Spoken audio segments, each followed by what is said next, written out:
So, I mean, look, I wish I could say I was surprised, but I was having this discussion earlier on, or sorry, yesterday, and my fear was that we were not going to take this seriously, that it was going to be looked on as going to be a walkover, and the only chance really of a trophy again, and it's gone, and you begin to wonder, you know, where all this is really headed again. I think the only plus point of any of this, if there can be some element of a plus point, is that at least we get rid of all this ridiculous stuff about Stellini and taking him on as full-time sort of manager and everything else, really.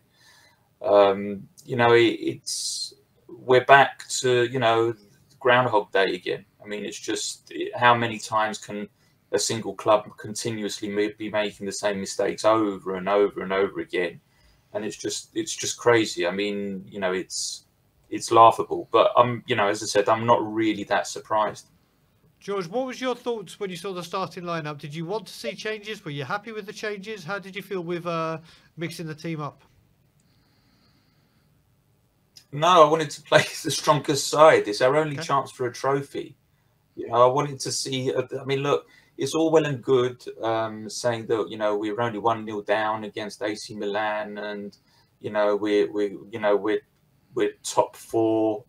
Theoretically, obviously, we've got to look around the other teams, and they've got games in hand and everything. But you know, it's like I said, it's just Groundhog Day, isn't it? I mean, last season we had it when, you know, we went to Man City and then lost afterwards. We've beaten Chelsea. You know, again we lose it when it really matters. And look, it's really, really sad to say, but unfortunately, derbies like Arsenal, derbies like Chelsea, derbies like West Ham, unfortunately, have become our cup finals.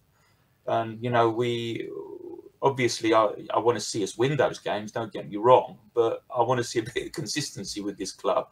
And I occasionally want to see a trophy being raised. And, you know, it's just, like I said, it's Groundhog Day. I mean, it's just again and again. It's like, you know, it's put your money down, and you know, you should expect really what to see with Tottenham Hotspur Football Club. It's really, you know, it's sad, but it's unfortunately true. Yep, and George, obviously the front three, we had two of them that needed very, very big performances in Richarlison and Son, and we had a player that is on the way out, who I think first start for God knows how long. And whereas Lucas Moura was bright in some parts, the two that really needed to have a good performance did anything but, didn't they? Yeah, I mean, look, Lucas's performance wasn't great, but then again, Sonny's really wasn't that great. Richarlison, he was busy, but flattered to deceive a lot of the time. I think this was the wrong game to play Porro in. You don't play a player who's been used to playing in, you know, in the Portuguese league, and then decide to play him, you know, Sheffield United in a cup game. It's just, yeah, you're asking for trouble.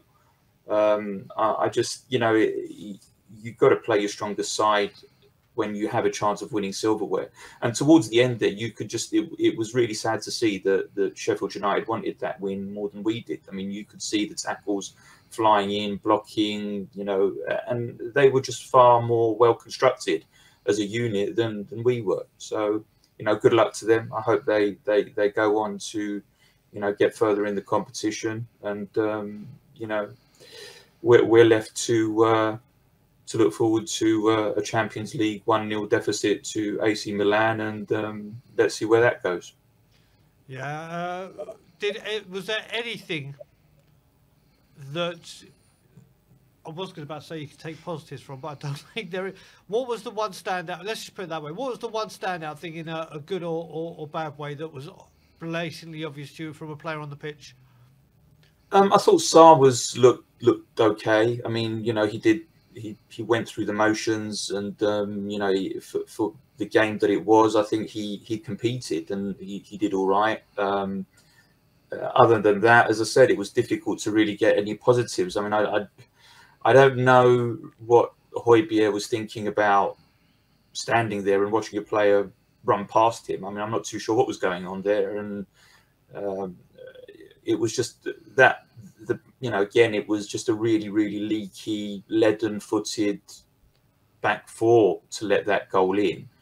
Again, if it's 0-0, you're looking for the home team to push on and try and do things, aren't you? So there's no surprises in any of that. We're talking about Tottenham Hotspur Football Club here, and Sheffield United are not a bad outfit. We all know that. They're sitting in the top half of the Championship. They don't have. Again, you're looking at sort of cup finals for them, and hosting a Premier League side who are in the top four are going to be, it's going to be a fantastic day out for the fans, night out for the fans and for the team and everybody else. I mean, what you're thinking of playing a weakened side against that when it's your only chance of silverware just beggars belief. I can only imagine what's happened is that, again, it's come from the top. Concentrate on top four. That's where the money is. Concentrate on that Champions League game. Let's try and push ourselves forward. Don't worry too much about the FA Cup. We'll sort of patch our way through it somehow. But look, as I said, it's another barren season. We ain't going to win the Champions League. Let's be realistic. And again, it's just another top four battle. And to be quite frank, it's boring now, isn't it? Let's face it. Yeah, I know, man. I know. I'm lost for word. So, where do you see the season going on from here? What do you see the rest of the season looking like for Tottenham Hotspur, George? Do you know what? I'm not particularly optimistic, obviously, after a result like that. But what I fear now is that Harry Kane has lost his last chance, really, of gaining a realistic trophy, unless miracles happen in the Champions League. I mean, look, stranger things have happened. I'm not saying that that it can't happen with the Champions League, but you've got to play consistently, haven't you? And you've got to have a full squad, and we just don't have that at the moment. And it's not looking great. So the way I envisage this turning out is that Harry Kane and Sonny will definitely sort of try to get us top four. I don't think we'll quite make it. I think we'll be sort of finishing sort of fifth, potentially maybe sixth. And then we all know what happens in the close of season. Harry's going to look to go to a club where he's actually going to win things.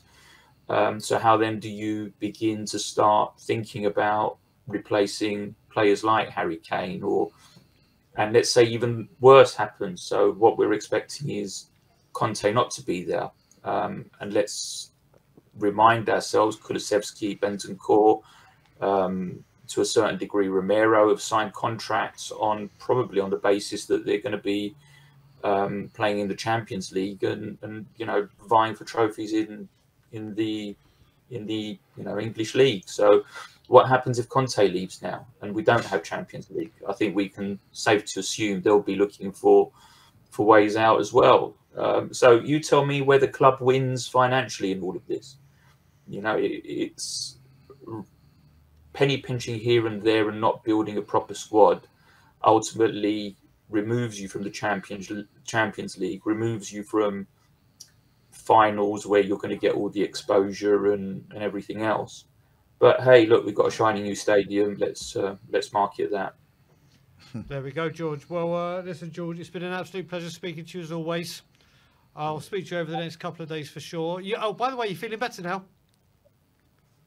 Yeah, mate, not too bad, not too bad. It wasn't until tonight, yeah. Yeah, that's it. You got Spursitis. So yeah, I was fully recovered until this evening, but yeah. There we go. Well, listen, we'll speak in the next couple of days, George, buddy. Always a pleasure, George.